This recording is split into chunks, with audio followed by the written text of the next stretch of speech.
দেশের জনপ্রিয় অভিনেত্রী শবনম ফারিয়াকে নিয়ে আপত্তিকর মন্তব্য করে চাকরি হারিয়েছেন রাকিবুল হাসান নামের এক যুবক।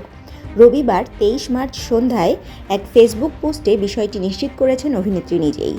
সম্প্রতি ঢাকাই সিনেমার সুপারস্টার সাকিব খান, ক্রিকেটার তাসকিন আহমেদ ও তানজিদ হাসান তামিমদের সঙ্গে একটি অনুষ্ঠানে হাজির হয়েছিলেন ফারিয়া। সেই অনুষ্ঠানের একটি ভিডিও ক্লিপে অভিনেত্রীকে নিয়ে আপত্তিকর মন্তব্য করতে দেখা যায় এক যুবককে, যা চোখে পড়ে এই তারকার। বিষয়টি নিয়ে তৎক্ষণাৎ ফেসবুকে একটি স্ট্যাটাস দেন ফারিয়া।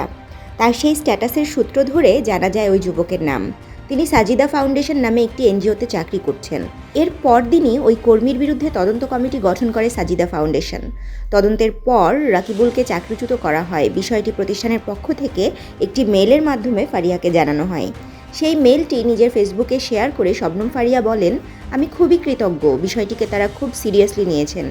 কিভাবে প্রতিটি প্রতিষ্ঠান নারীর বিরুদ্ধে সহিংসতা প্রতিরোধে ভূমিকা রাখতে পারে, প্রতিষ্ঠানটি সেই উদাহরণ তৈরি করেছে।